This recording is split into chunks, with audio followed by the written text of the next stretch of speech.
Madre mía, te imploramos su pureza con fervor. No.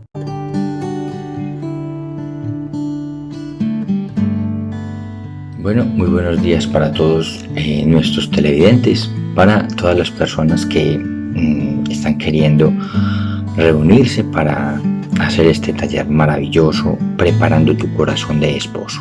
Vamos a iniciar. Mi nombre es Edwin Ramírez y pues tengo el gusto y el honor de preparar esta charla llamada La creación del hombre. Entonces vamos a iniciar con una oración en el nombre del Padre y del Hijo y del Espíritu Santo. Vamos a poner en las manos de nuestro Señor nuestra vida. Vamos a poner este taller en sus manos para que sea el mismísimo Dios regalándonos su Espíritu Santo para que podamos entender, para que nos dé la gracia a nosotros los hombres de entender el significado de la creación del ser humano, entender el significado de la creación hombre-mujer, de entender este significado que nos lleva a entender lo que es la pareja, lo que es el matrimonio y lo que es la familia. Por eso el nombre de Preparando tu corazón de esposo, y por eso el nombre de la creación del hombre. Vamos a regalar nuestro Espíritu Santo, Señor, para que todo lo que digamos acá sea inspirado por ti, que solamente digamos las cosas que tú quieras y que seas tú hablando por nosotros y hablando a través de nosotros. Nos encomendamos a nuestros ángeles de la guarda, a nuestros ángeles de la consagración, a San Miguel, a San Gabriel, a San Rafael, al Papa San Juan Pablo II y a todos los santos que son más de nuestra devoción. Gloria al Padre y al Hijo y al Espíritu Santo, como era en el principio, ahora y siempre y por los siglos de los siglos. Amén. Bien, chicos, estamos hablando entonces que esta charla tiene un nombre que se llama la creación del hombre. Entonces, la creación del hombre es el hecho más impresionante que ha sucedido en todo lo que ha podido suceder en el universo. Ni siquiera la creación del mismísimo universo tendría algún valor o el valor tan grande si no hubiera sido por la creación del ser humano. Entonces nosotros cuando vamos a hablar de esto vamos a hablar del culmen y la joya de la creación de todo lo que ha sido hecho por Dios, incluidos los santos ángeles, y vamos a hablar entonces precisamente del hombre. Ojo que cuando yo hablo o me refiero a hombre, pues me estoy refiriendo al ser humano. El ser humano es uno en esencia, pero dos realidades diferentes, o sea, hombre y mujer. Entonces vamos a comenzar obviamente con la Biblia y también con el catecismo. La Biblia, en el primer libro del Antiguo Testamento y de la Biblia, que es el Génesis capítulo 1 versículo 27, y el Catecismo de la Iglesia Católica, el numeral 355. Dice el Catecismo de la Iglesia Católica, y ahí está incluido el Génesis, ¿no? Dice: Dios creó al hombre a su imagen, a imagen de Dios los creó, hombre y mujer los creó. Génesis 1:27.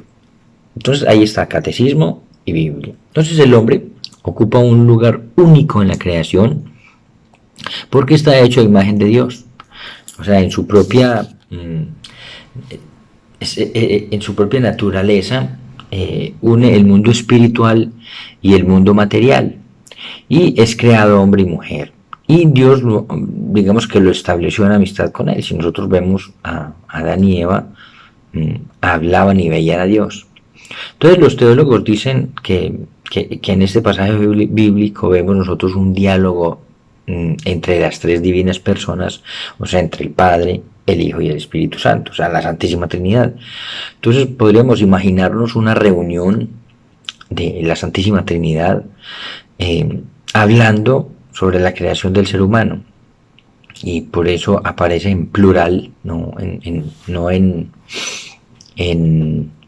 singular: voy a hacer al hombre a mi imagen y semejanza, sino hagamos al hombre a nuestra imagen y semejanza, a semejanza del Padre, a semejanza del Hijo y a semejanza del Espíritu Santo. Y esto es muy importante porque en las compañías grandes, cuando se juntan los duros para tomar decisiones importantes, entonces precisamente la formación del ser humano de hombre y mujer, vemos esta reunión importantísima de los tres duros, el Padre, el Hijo y el Espíritu Santo, la Santísima Trinidad, en una junta directiva decidiendo sobre el mundo y decidiendo muy concretamente sobre la creación de el hombre, y que tiene una cosa muy bonita que dice que nos crearon a su imagen y semejanza.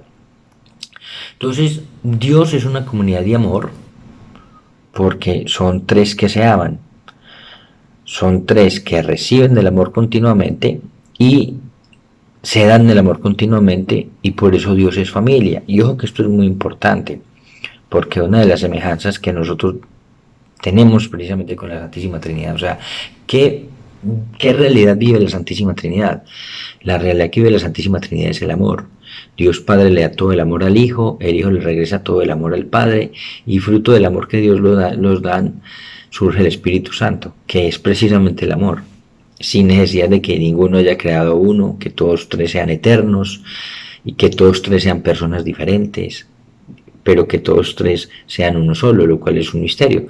Entonces digamos que el ser humano, a semejanza de Dios, está llamado a eso, a ser comunidad de amor, a ser el hombre amando a la mujer regresándole todo el amor al hombre, y fruto del amor del hombre y la mujer surgen los hijos. Entonces jamás seremos más parecidos a la Santísima Trinidad que cuando el hombre forma familia, que cuando el hombre se casa. Ahí se vive la realidad de la Santísima Trinidad, cuando se vive el amor dentro del hogar. Entonces nosotros, la semejanza que tenemos con Dios es que estamos llamados a vivir, a recibir y a dar el amor. Y en realidad en el único lugar donde a uno se le ama, no por bonito, por inteligente o por capaz, es precisamente dentro del núcleo familiar, porque uno de los hijos los ama y pare de contar, independiente de si son bonitos. Si el hijo de uno es bonito o es feito, uno lo ama. Si es inteligente o quedadito, uno los ama. Si son altos o bajitos, uno los ama. O sea, a uno en la familia simplemente lo quieren tal y como uno es. Entonces, entendiendo esto, vamos a tocar un tema muy importantísimo, que es la parte exegética, o sea, del texto como tal. La exégesis es la ciencia de la teología que estudia la construcción de las palabras y que estudia el idioma en el que se escribió la Biblia, precisamente para poder entender qué quería decir el autor cuando lo escribió. Y para poder ser exégeta hay que estudiar el hebreo, que fue en el que se escribió la Biblia, o el arameo, el griego. Hay que conocer alemán, porque los alemanes son los que más han estudiado la Biblia. Entonces hay que conocer una cantidad de idiomas para poder entender el texto, lo que quiere decir. Entonces hay muchas tradiciones de la Biblia que al mismo tiempo son traducciones que tienen algunas interpretaciones que no son, digamos, las adecuadas. No es que estén mal, pero hay traducciones que son mucho más fidedignas al texto en el que fue escrito el texto bíblico, que es en hebreo o arameo o de la traducción griega. Entonces, toda la Biblia que nosotros tenemos que son en español son simplemente traducciones, porque la Biblia, nuestro Señor no habló el español, no la hablaba en español, ni escribieron en español.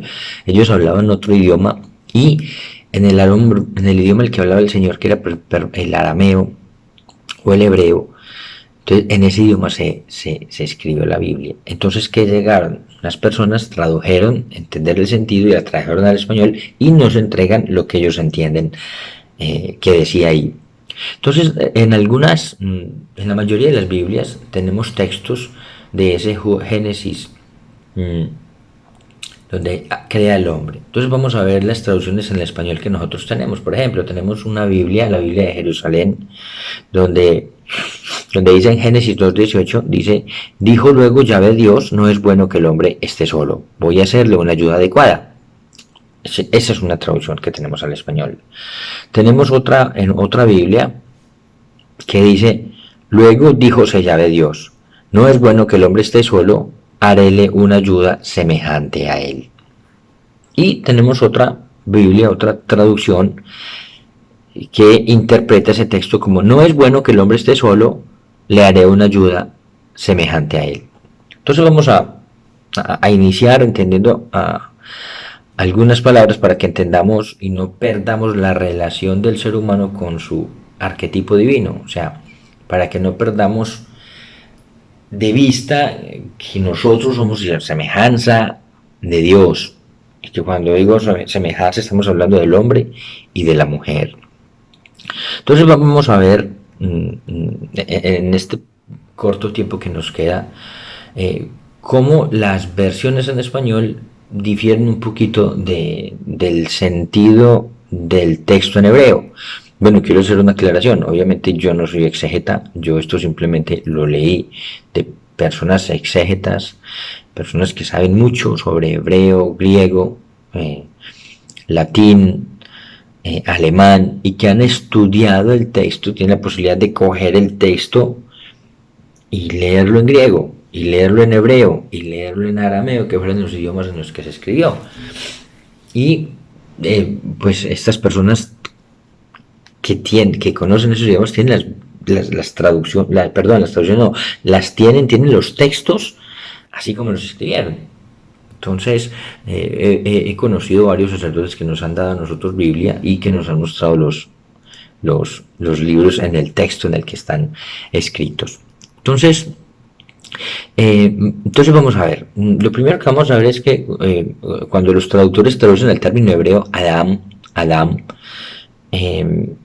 al idioma español, digamos que nosotros podemos entender la palabra Adam en dos sentidos, que en realidad son dos sentidos. Podemos entenderlo en singular como hombre, o sea, Dios creó al hombre, ese es un término, o lo podemos ver en colectivo como el ser humano, ¿no? O sea, Adán puede ser solamente el hombre, o Adán puede ser el ser humano. El ser humano constado de ¿qué? De hombre y mujer. Y por eso conviene entender que efectivamente cuando en la Biblia se habla de Adán, se habla de el ser humano. O sea, el hombre compuesto de hombre y mujer, el ser humano.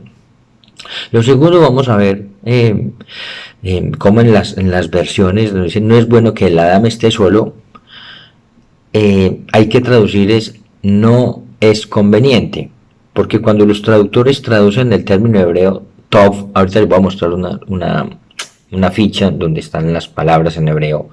Tov, T-O-V, es una palabra en hebreo. Digamos que las personas, algunos traductores ponen no es bueno que el hombre esté solo, y resulta que Tov tiene múltiples significados y han escogido simplemente uno de esos múltiples significados, que es bueno, pero Tov en realidad no solamente es bueno, sino que también traduce conveniente. Entonces podríamos decir que en vez de decir no es bueno que el hombre esté solo, sino no es conveniente que el Adán esté solo, por decirlo de alguna manera. Y dice no es conveniente que el ser humano esté solo. Entonces ya cuando uno entiende que no es conveniente que el ser humano esté solo, entonces puede preguntarse uno, pero conveniente ¿para qué? No conviene que el ser humano esté solo. ¿Para qué no conviene que esté solo? Luego cuando nosotros vemos que los traductores digamos vierten en el sentido que el Adán esté solo, la traducción digamos que más se equipara ahora, conociendo toda la realidad de la familia, podría ser no es conveniente que el ser humano sea uno solo, ¿no? O sea, para ser fieles al contexto, en hebreo dice no es conveniente el ser uno solo del ser humano. Se lo voy a repetir, no es conveniente el ser uno solo del ser humano. O sea, cuando Dios creó al hombre, pensó en que no era bueno que el hombre fuera uno solo ¿qué? Pues un solo sexo, sino que cuando creó a Adán tenía la figura de los dos sexos, y no es conveniente que el hombre sea solo un sexo, sino conviene que el Adán, que el ser humano, no que el hombre, sino que el ser humano no sea un solo sexo, sino que sean los dos sexos. Luego encontramos un verbo, el verbo hebreo, que es allá. Allá significa ser o significa también estar. Entonces en hebreo digamos que no existe un verbo un verbo como estar, ¿no? Entonces, cuando en este caso se traduce allá como estar, entonces no conviene que el hombre esté solo. Se elige solamente o se elige un término equivocado, porque en realidad la traducción, el sentido de la traducción es no conviene el ser uno del ser humano, o digamos para que no suene tan extraño, lo que podíamos acomodarlo al español para que no quede como maltratado el español, podría ser no es conveniente que el ser humano sea uno solo. Entonces, hasta ahí vamos bien, ¿no? Luego viene también una eh, como una, no lo podemos llamar una corrección, sino simplemente un entender un poquito más el texto. Cuando en las Biblias aparece ayuda, eh, la palabra puede ser también complemento. O sea, cuando los traductores traducen una ayuda, utilizaron uno de las acepciones o de los términos para escribir ayuda, pero en realidad también puede ser complemento, puede ser acompañante. Y no solamente compañero o acompañante, sino una persona que está frente a él o enfrente de él. Entonces vamos a precisar precisamente el significado de lo que nos dice esa frase. Digamos que el escritor pone o plantea como una adivinanza, ¿no? Como preparando una sorpresa, como que crea suspenso y dice, no conviene que el ser humano conste de uno solo, le haré un complemento para que sean dos. Y no un par de iguales, sino dos diferentes, complementarios, unidos en un solo nosotros, sin dejar de ser cada uno lo que es. Esto es muy importante, porque cuando se entiende el texto bíblico en hebreo en su esencia y en su querer, vamos entendiendo de por qué el ser humano está llamado al matrimonio. De todos los hombres que están viendo esto, no sé, 5.000, 6.000 hombres, 7.000, 10.000, qué sé yo, de 5.000 hombres que pueden estar viendo este video, yo les garantizo que alrededor de 4.970 o 4.980 están llamados a casarse. De todos los que están viendo esto, yo les garantizo que no pasan de 20 o 30 los que están llamados a otra vocación. Pueden estar llamados a una vocación al sacerdocio, o pueden estar llamados a una vocación a vivir la vida, no de sacerdocio, pero digamos de una vida consagrada como religioso, o algunos otros pueden estar llamados a ser solteros, no a vivir en celibato, solteros. Pero de 5.000, 4.980 por lo menos están llamados a vivir el matrimonio, que esa es una vocación, la vocación. El Papa Juan Pablo II en su Teología del Cuerpo dice que hay dos vocaciones, la vocación al celibato, los eunucos por el reino de Dios, que ahí están los sacerdotes, están los religiosos y las personas que viven una vida de soltero, viviendo obviamente en castidad, y la gran mayoría que somos los llamados al matrimonio. Entonces, en realidad nosotros todos estamos llamados al matrimonio. Prácticamente todos tenemos vocación de sacerdote, de esposos, de casados.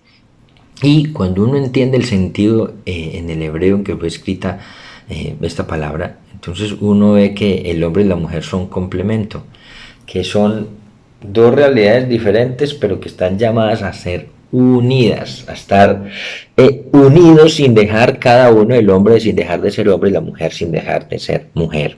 Entonces nosotros así caemos en la cuenta que tenemos que interpretar la conveniencia de que el ser humano sea uno solo, sino un nosotros compuesto, dos diversos, diferentes, pero complementarios en un orden y en una unidad de nosotros dos.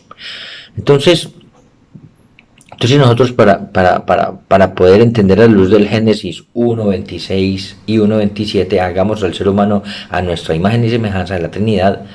Entonces tenemos que entender esa condición en la que Dios creó al hombre, que ya no son dos, sino que los creó para ser uno solo.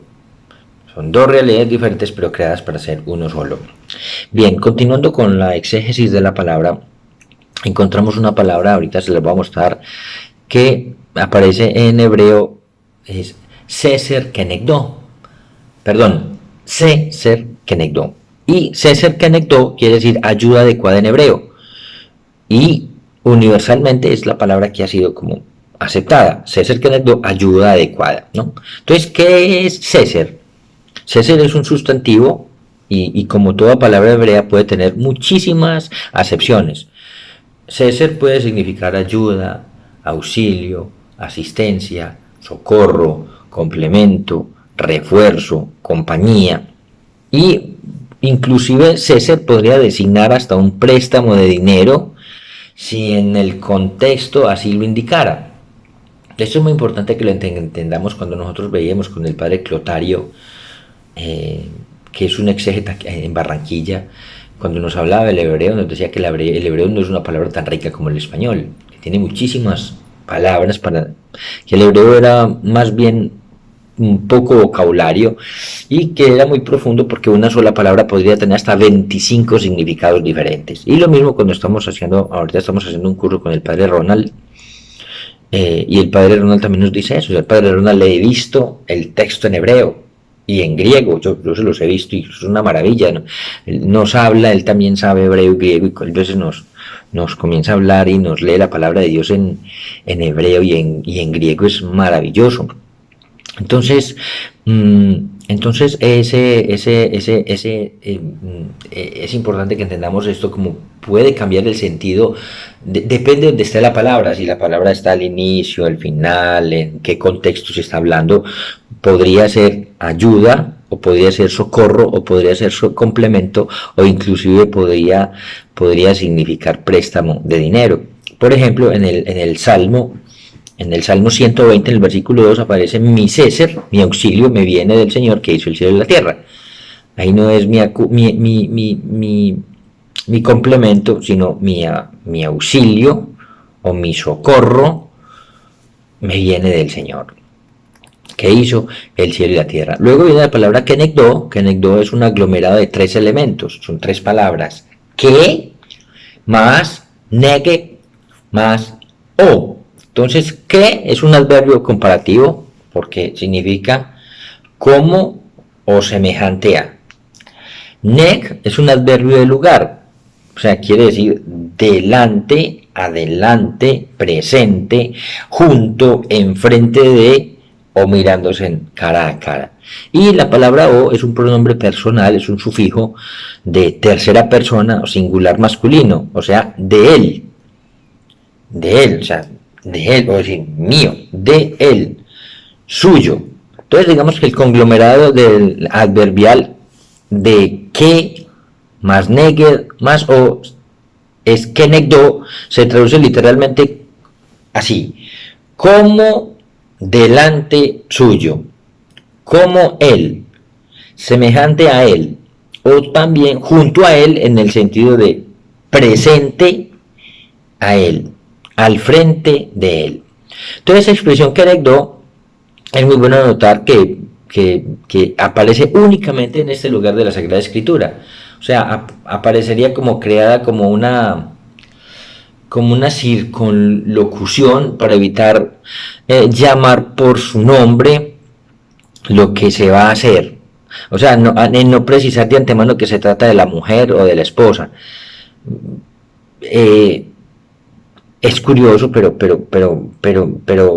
digamos que todavía no se le ha dado el nombre de Isha, sino que es como dejarlo en el suspenso. Voy a crear algo semejante a él, frente a él, pero todavía no nos dicen que va a ser la Isha. Más adelante nos va a hablar de los rasgos distintivos y nos va a hablar de una ayuda adecuada que es la Isha, la mujer. Pero en este momento inicial todavía no tiene, todavía es un nombre genérico. Isha es un nombre genérico, ¿no? Entonces estos dos rasgos, digamos que enuncian ese vocablo kenegdo, que son primero que sea semejante y segundo que siempre tenga una relación de tú y yo. Por eso es tan importante la relación de hombre y mujer. Eso es lo que ha querido Dios. Entonces nosotros en las traducciones del Génesis 2.18, en otras lenguas antiguas, señalamos primero las versiones para poder entender, por ejemplo, la de la Vulgata y la de la Septuaginta, que son dos versiones, para luego ahondar un poquito más en el tema. La traducción Septuaginta traduce como en griego boeton katauton, que es el auxilio, un auxilio ante él. Y la Vulgata latina traduce como adjumentum simile sibi, o sea, una ayuda semejante a él. Entonces, Kenegdo es un auxilio, ayuda delante de él y semejante a él. Para entenderlo más en español es hagámosle un tú. Te voy a hacer un tú, alguien semejante a ti. Esto es muy importante. Entonces ya la consideración ya de la frase se puede traducir como cuando dice de Yahvé o Elohim, no conviene el ser uno del ser humano.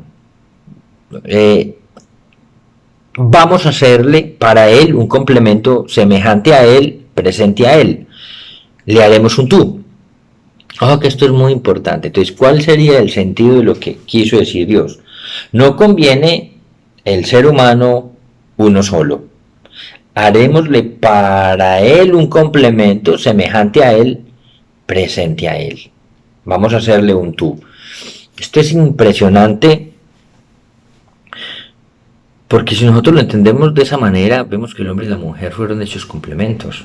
Fueron hechos diferentes, pero complementos. O sea, el hombre ha sido, la mujer ha sido creada para el hombre y el hombre ha sido creado para la mujer. El hombre sin la mujer no tiene futuro, la mujer sin hombre no tiene futuro. En el sentido global de la existencia, obviamente para un sacerdote no podemos decir eso. Acuérdense que esa es otra. Pero el sacerdote no existiría si el hombre y la mujer no fueran llamados a la unión de las dos personas. O sea, el sacerdote es producto de la unión de un hombre y una mujer. O sea, toda la sociedad depende de que nosotros entendamos esto. Entonces vamos a entrar en el catecismo, en el numeral 356, donde dice: a imagen de Dios, de todas las criaturas visibles, solo el hombre es capaz de conocer y amar a su creador. Eso lo encontramos en Gaudium et Spes, el numeral 12.3. O sea, es la única criatura en la tierra a la que Dios ha amado por sí misma. Gaudium et Spes 24.3. Solo él está llamado a participar por el conocimiento y el amor en la vida de Dios. Para este fin ha sido creado y esta es la razón fundamental de su dignidad. O sea, en realidad nosotros fuimos creados dentro de todo lo visible y lo invisible. El ser humano ha sido una criatura hecha para amar a Dios y precisamente en eso va a encontrar su felicidad. Miren, las tristezas que se ven en el mundo de hoy es precisamente por sacar a Dios de la vida. Pero nada produce más felicidad que amar a Dios. Porque es que el anhelo del corazón, nosotros tenemos un anhelo del corazón que es la búsqueda del bien, la búsqueda de la felicidad, la búsqueda del amor. Y la búsqueda del amor, la felicidad y el bien están completicos en Dios. En ninguna otra escritura se encuentra eso. Entonces, dice el catecismo, ¿qué cosa o quién fue el motivo de que establecieras al hombre en semejante dignidad? Ciertamente nada que no fuera el amor inextinguible, con el que contemplaste a tu criatura en ti mismo y te dejaste cautivar de amor por ella. Por amor lo creaste, por amor le diste un ser capaz de gustar tu bien eterno, lo decía Santa Catalina de Siena en el segundo diálogo de la Divina Providencia, el punto 13, hablando del hombre.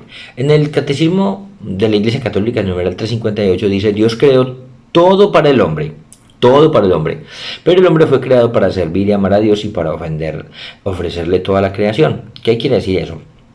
Lo que les decía con lo que iniciamos esta charla, que el ser humano no tiene, el universo no tendría ningún sentido si el ser humano no existiera. El ser humano es el culmen y la joya de la creación. Ustedes tienen que sentirse eso, culmen y joya de la creación, pero no para ensoberbecerse, sino al contrario, para agachar la cabeza y decir: Señor, aquí estamos.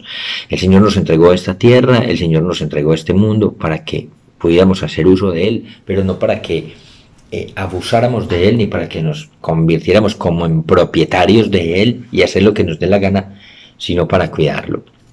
Y nosotros, como somos las criaturas inteligentes, materiales, que existimos. El ángel fue hecho de una manera diferente a nosotros. El ángel es espiritual, nosotros somos espirituales y materiales, tenemos cuerpo. Nosotros somos los que tenemos que recoger, digamos, todas las alabanzas de la creación y presentárselas a Dios, y ahí encontraremos la verdadera felicidad. Por eso, en el mismo catecismo dice, ¿cuál es pues el ser que va a venir a la existencia rodeado de semejante consideración? Es el hombre, grande y admirable figura viviente, más precioso a los ojos de Dios que la creación entera. El hombre, para él existen el cielo y la tierra, y el mar y la totalidad de la creación. Y Dios ha dado tanta importancia a su salvación que no ha perdonado a su Hijo único por él. Porque Dios no ha cesado de hacer todo lo posible para que el hombre subiera hasta él y se sentara a su derecha. Decía San Juan Crisóstomo en los sermones In Genesim, hablando del ser humano. Entonces, ya en el Catecismo de la Iglesia Católica, en el numeral 360, dice: debido a la comunidad de origen, el género humano forma una unidad porque Dios creó de un solo principio todo el linaje humano. Entonces, ahí entendemos, todo el linaje humano fue creado de una vez, dentro de la que es la teología la teoría de la evolución. Muchos se preguntan que si la teoría de la evolución, ¿por qué los micos no siguieron evolucionando? Precisamente por lo que dice aquí el catecismo, porque Dios en un solo principio, de un solo principio creó todo el ser humano. O sea, él solamente le dio el soplo divino a un hombre y a una mujer, y a partir de ahí, que le dio el alma, creó todo. Nosotros venimos de una sola pareja humana, todos los seres humanos venimos de una sola pareja humana, que se conocen como Adán y Eva. Entonces dice: maravillosa visión que nos hace contemplar el género humano en la unidad de su origen en Dios, en la unidad de su naturaleza, compuesta de igual modo en todos de un cuerpo material y de un alma espiritual, en la unidad de su fin inmediato y de su misión en el mundo, en la unidad de su morada, la tierra, cuyos bienes todos los hombres por hecho natural pueden usar para sostener y desarrollar la vida, en la unidad de su fin sobrenatural, Dios mismo, a quien todos deben tender, en la unidad de los medios para alcanzar este fin, en la unidad de su redención realizada para todos por Cristo. Eso es muy importante lo que dice el catecismo en el numeral 360, donde dice que somos una unidad de cuerpo material y de un alma espiritual. Esto es importantísimo, porque esto nos da a entender un poquito más la sexualidad. El ser humano está llamado, la sexualidad es bonita, la sexualidad es querida por Dios, y la sexualidad es absolutamente maravillosa, pero tiene que seguir ciertas reglas y ciertos complementos. El hombre, por haber sido creado con cuerpo, el hombre, cuando Dios creó a Adán no al hombre, sino al ser humano, cuando Dios hizo al hombre masculino, pero ya en su corazón de Dios, lo que les decía ahora, no es bueno el ser humano ser uno solo. Entonces, en la figura de ese primer masculino estaba la esencia de la mujer. Dios en su pensamiento, ya al crear el ser humano, ya había contemplado que fueran dos sexos. Entonces, cuando Dios creó a Adán y Eva, los crea con un cuerpo inmortal. Adán y Eva eran inmortales, no estaban llamados a sufrir la corrupción y la muerte. Y el pecado original nos trajo la corrupción y la muerte. Entonces, no era natural que el hombre fuera creado para la muerte, era un cuerpo glorioso. Por eso nosotros... la muerte nos produce miedo, y los fantasmas nos producen miedo, porque la muerte no es natural en nosotros. O sea, se volvió natural después del pecado original, pero antes del pecado original la muerte no era natural. O sea, el ser humano no había sido hecho para que muriera, había sido hecho diferente a los ángeles. Los animales son solamente materia, tienen alma animal, pero no un alma inteligente como la de nosotros. Los ángeles son puros espíritus, no tienen cuerpo, y nosotros estamos en la mitad. Nosotros tenemos componentes de los dos, tenemos componente material como los animales, pero más que los animales porque tenemos alma, pero tenemos componente de los ángeles porque tenemos alma, pero también tenemos cuerpo. Entonces nosotros, el cuerpo y el alma es una unión indivisible. Es tan indivisible que cuando se separan cuerpo y alma uno se muere. ¿Qué es la muerte? La separación precisamente del cuerpo y el alma. Y a nosotros nos produce mucho miedo la muerte, porque no es natural la muerte del hombre. O sea, obviamente después del pecado original para todos nosotros es natural. Pero en la esencia de Adán y Eva, la muerte no existía. Entonces, esto es importante que lo tengamos en cuenta. Muy importante que lo tengamos en cuenta. Porque el hombre no son dos realidades de algo material con algo espiritual pegado, sino que son dos realidades así. Nos produce miedo la muerte porque la muerte es antinatural, porque nosotros no fuimos creados para la muerte. Nos da miedo los fantasmas, porque un cuerpo sin alma es un muerto, y un alma sin cuerpo es un fantasma. Por eso las dos cosas nos dan miedo. Porque nosotros estamos llamados a tener cuerpo y alma juntos. Cuando se separan nos morimos, por eso es necesaria la resurrección de la carne. Entonces, cuando nosotros entendemos esto de lo que quiso Dios al crear al ser humano, de lo que estaba en la mente de Dios, la familia, la unión de hombre y mujer, por eso es importante este taller, preparando tu corazón de esposo. Esta charla, la creación del hombre, yo no les voy a garantizar que va a ser lo mejor, es demasiado teológica, hay palabras que no conocemos, pero si nosotros lo aprendemos a ver de esa manera, le vamos a entender el sentido que tiene esta preparación, este sentido que tiene preparar tu corazón de esposo, porque una cosa casi fija que va a pasar en casi todos ustedes que se van a convertir en esposos, en que se van a casar con una mujer, van a tener hijos y van a formar una familia, que es la esencia de la Santísima Trinidad, vivir en familia. Les voy a mostrar la fichita técnica para que ustedes le tomen una foto. La primera es TOV,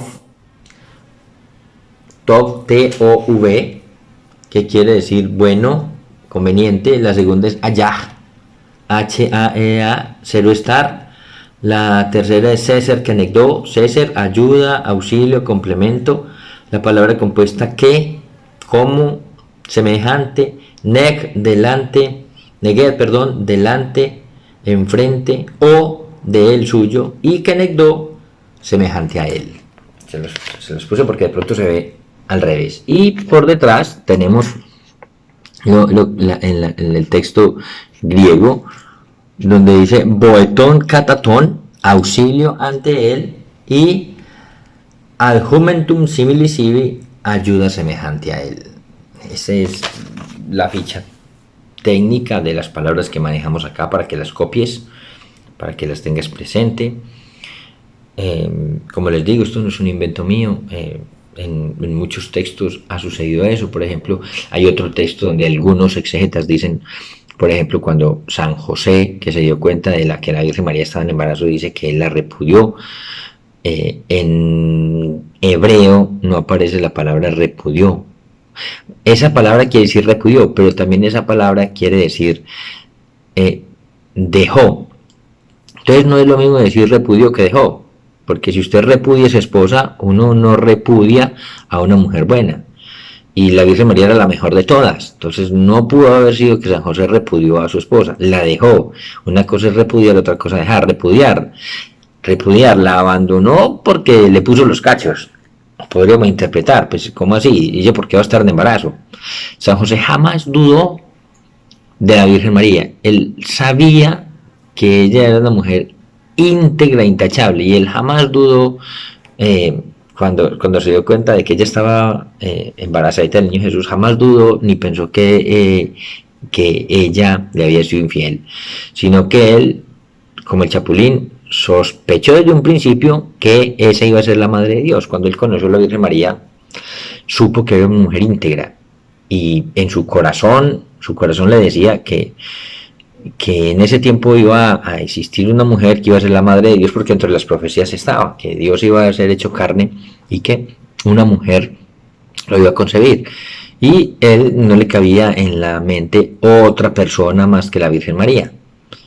pero cuando se dio cuenta, entonces él entendió y se dio cuenta que efectivamente ella era, y él la dejó no porque dudó de ella, sino porque no se sintió digno. Dijo, no, pero yo no le puedo robar la paternidad a Dios. Si Dios la escogió para ella, para que fuera la madre de su hijo, ¿quién soy yo para estorbar? Y lo que no sospechaba era que Dios lo había escogido a él para que fuera el esposo de ella y para que criara al niño Jesús.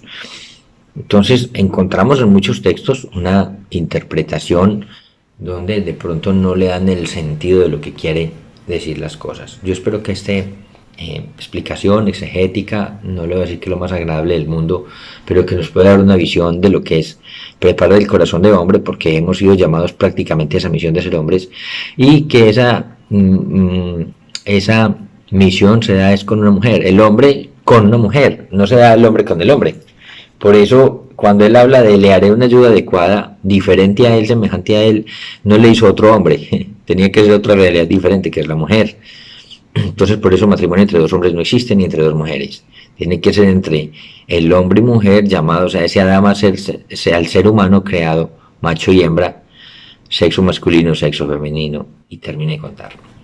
Vamos a darle gracias a Dios por el rato que hemos podido compartir. Vamos a pedirle al Señor que nos dé la gracia de participar siempre de este taller, que nos ilumine el Espíritu Santo para poder entender estos temas y que nos abra y ensanche nuestro corazón para ver la grandeza del amor humano, ver la grandeza de la relación entre hombre y mujer, la grandeza del matrimonio sacramental y la grandeza de ser familia, la grandeza de la relación hombre-mujer. Bendícenos, Señor, en este resto de día, y gloria al Padre, y al Hijo, y al Espíritu Santo, como era en el principio, ahora y siempre, y por los siglos de los siglos. Amén. Chicos, quería pedirles un último favor, invitarles a que le den like al videito, y para que se suscriban al canal y le den a la campanita. Listo. Like al video para que llegue a más personas, para que entendamos muchos de los problemas que nosotros tenemos como pareja hoy. Es el desconocer lo que ha querido Dios con el hombre y la mujer. Cuando uno entiende esto, entiende muchas más cosas, se abre el panorama de una manera maravillosa. Entonces, suscribirse al canal, darle campanita y darle me gusta al video. Que el Señor, la Virgen María y San José me lo sigan diciendo, y los quiero mucho. Madre mía, te imploramos su pureza con fervor.